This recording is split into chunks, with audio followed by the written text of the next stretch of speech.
So please introduce yourself. My name is Paul Sowin, aka K.A.S.P. K.A.S.P stands for Keeping Alive Stories for the People. I built my career working with youth. That's right. Which is different because I wasn't expecting that, right? I was just all about music, right? This is for the ones with their fists in the air, missing in the murder from here to there, seeking out justice and it don't seem fair. Push to the side, man, y'all don't care. This is for the ones with their fists in the air, fighting for the land that was already theirs, seeking out justice and it don't seem fair. Push to the side, man, y'all don't care.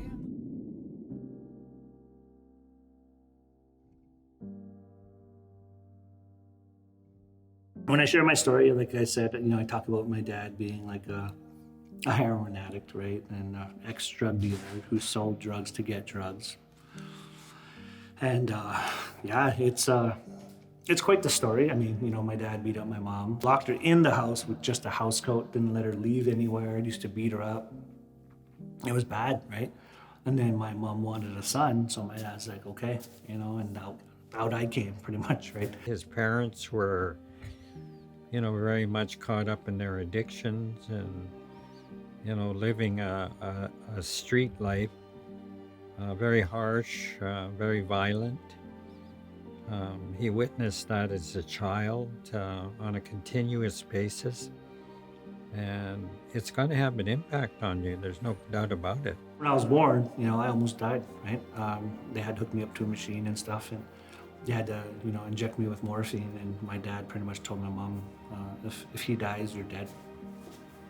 And so my mom, naturally left, right? Naturally just didn't want nothing to do with him. And, fast forward, my dad took me. He used to always tell me, like, hey, don't come into the kitchen, otherwise I'm gonna give you a licking. He's already beating me up, right? But I think I was in grade 5. And I was on my way to school, and, I'd always make an announce, hey, Dad, can I get a drink of water before I go to school? And, there was no answer. And I was like, Dad, could I get a drink of water, And there was no answer, and I looked over and I peeked in, and I was like, Dad, and he was lying there, right, well, on the chair, and he had a needle hanging out of his arm and, the belt, and that's the first time I discovered he was a heroin addict, right? Seen a lot, seen people die, well, specifically seen him die in front of me a few times overdosing, seen my first dead body when I was, grade 5, grade 4, right, just people coming in and out of my house. When he didn't get heroin, he beat me up. Broomsticks, extension cords, bare fists and such. And, he used to hide his drugs under my bed and stuff. And so, that was my normal. My 2 cousins, they molested me from the time I was 3 till I was 6 years old, right? So I had all this stuff, right? Everything he made went into his veins, so we never had food, there'd be times I wouldn't eat for like weeks at a time, right? My dad would always say, oh, don't cry, I'll give you something to cry about, right? So I never really showed emotion. Scared, lost, hurt, fearful. He beat me up pretty bad. Next day I go to school and my buddy taps me on the back and I was like, oh, and he's like, what's wrong? And he's like, did your dad give you a licking again? I was like, yeah. And he grabbed me by my head and hit me and he whipped me up. He taught me how to be codependent. He taught me how to lie, cheat, steal, manipulate. 33 foster homes, 13 group homes, later. And pretty much got screwed by the system, aged out and had nowhere else to go, didn't know how to cook, clean, pay bills or anything.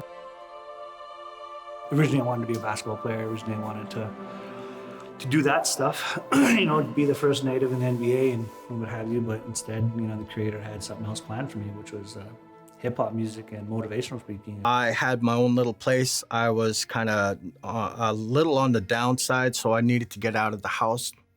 I went down to the beach. I was hanging out there for a bit. I ran into a friend who was overly intoxicated and being followed by a gentleman. Didn't know who he was or what he was about or anything along those lines. She needed a place to stay, and he ended up coming along as well. She slept on the couch. He tried to sleep with her, and she wasn't having it. He slept in the living room. That young gentleman was Rob. He was definitely a loose cannon. especially with his relationships. He ended up eventually having a relationship with Elaine Alec. I was leaving an abusive relationship, and I came home for the holidays. I went to a club and I saw him dancing. I met her in Penticton. How old are you? She asked. I'm like, oh, I'm 22. And she's like, I'm like, how old are you? She's like, oh, I'm 22. I was like, oh, okay, cool. So I lied to her, right? So it started off toxic right away. I was in such a bad state at the time. I was actively drinking. I was really depressed and dealing with a lot of issues that I was trying to run away from. I wasn't looking for a relationship. I didn't want to be with anybody long term. And people told me to stay away from him because he tended to get around. He didn't have a great reputation. And so they said, oh, you don't want to be with him. That guy runs around. And I said, oh, that's perfect. It was toxic, meaning that like she was going through her stuff and I was going through my stuff. But at that time, we didn't know. We didn't know what healthy was. He was just such in an angry state. We couldn't have a conversation without him going off on a tangent. He just was really hard to have conversations with because there was just an issue with everything. She cheated on me, I cheated on her, you know. That was kind of their dynamic of their relationship at the time. In the first few years of our relationship, they were really foggy. Like, I don't think either of us really remember a lot of it. I had a son who was about 3 years old who was living with his grandparents just down the road from me. They had him because I just drank so much. I drank away all my money. I couldn't pay my bills a lot. I didn't have a lot of food. K.A.S.P and I were together for 14 years. I think we were married for about six of those 14. I remember walking down this alley, right? I remember it was this alley in East Vancouver, and my nephew was staying with me at the time, and I kicked this tape. And when I saw the tape, I picked it up, and I was like, you see that? He's just like, yeah. I'm like, what does it say? He's like, I don't know. So we ran home, put the tape in, put it on, pushed play, and we're waiting to hear it. And all of a sudden, the first words I heard were cruising down the street in my 6'4", right? And so it was NWA. That's when I fell in love with hip hop music, you know?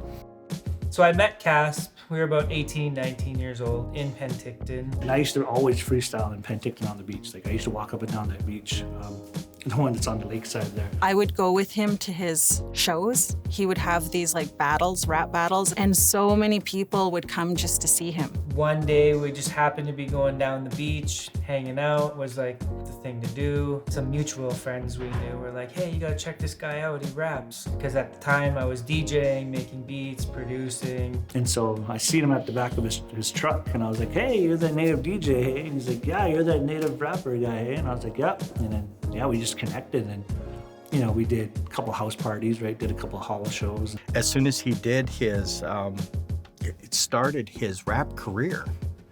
That's when everything really started to take off for him. And then all of a sudden we started this group, Seventh Generation. It's time to get down with the 7th generation sound that's dedicated to the underground. Crazy cuts, what?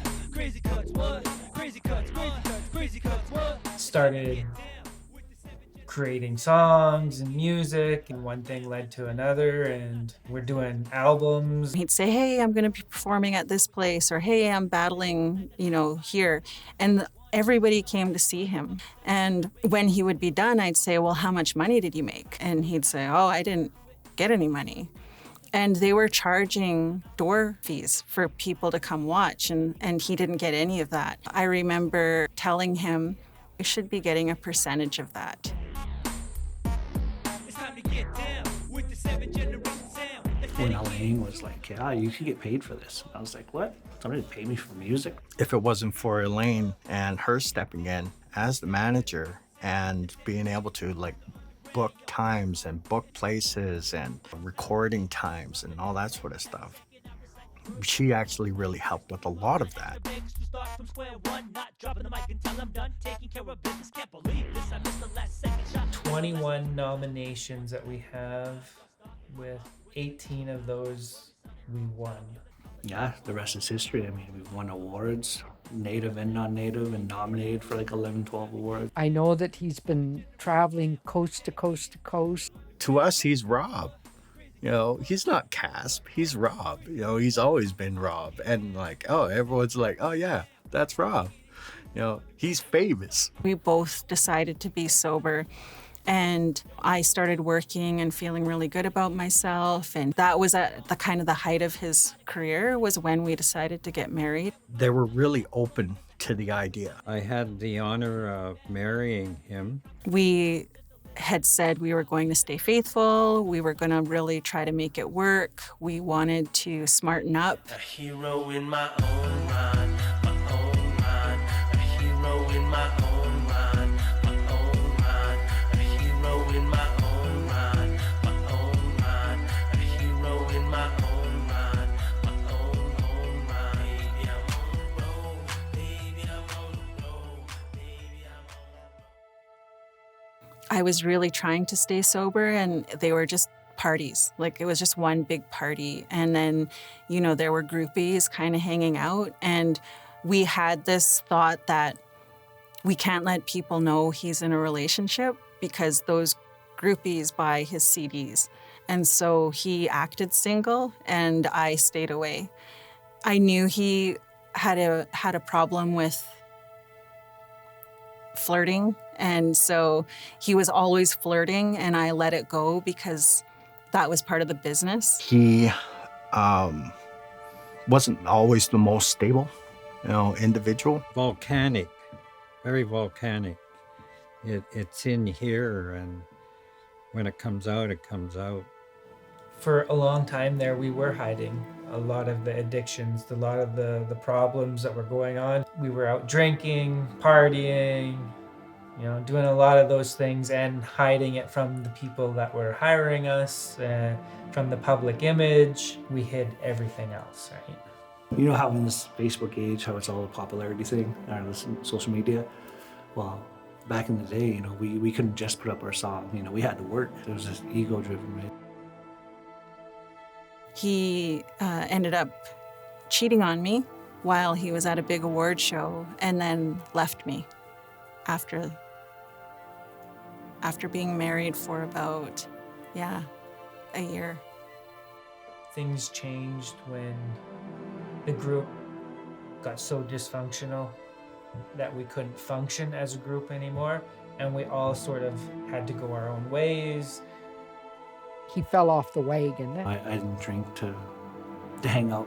I drank to forget everything, so I drank to get drunk. And so if I started, I'm like, yeah, see you in 2 weeks. He started just running around Edmonton. He was running around with some of the gangs there. 3 2-6s a day, lying, cheating, stealing, almost got killed. Almost got hit by a couple trucks because I was so drunk drinking outside of Williams Lake. I ended up in the north end of Winnipeg, ended up in East Vancouver with a bunch of gangs. Like, when I say gangs, I mean, like, you know, they were hardcore guys. Yeah, there was times I was worried about him because he was on a self-destructive path. And that was after the group had all split up and we all went our own ways. He was so close to death. Like, he was so depressed. He was running away. He was harming himself. He wasn't eating. That was like the lowest point of his life. Like, he was so ready to die. Like, he was so ready to not be here anymore.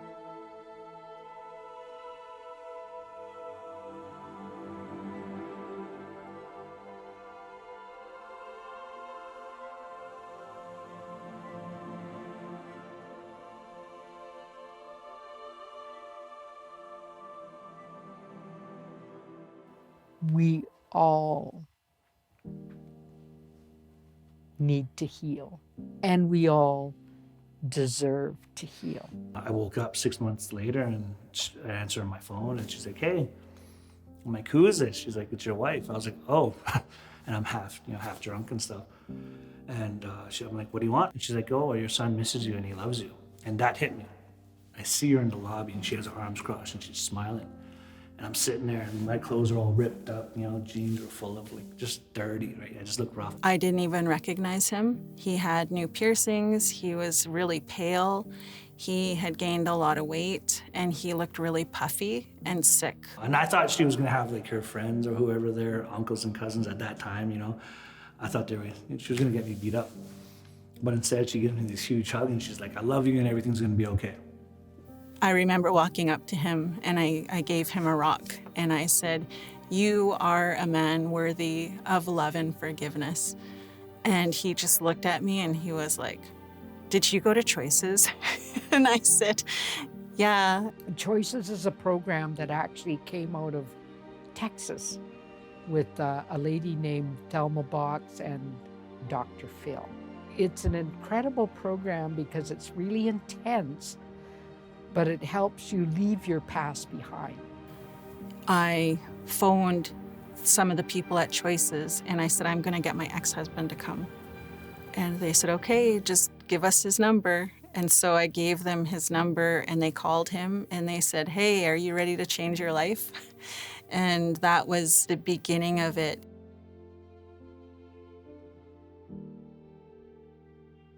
I was like, okay, you know what? I'm gonna go through this program, this seminar. I'm gonna make everybody else happy. I'm gonna do the do, and then I'm gonna go back to drinking.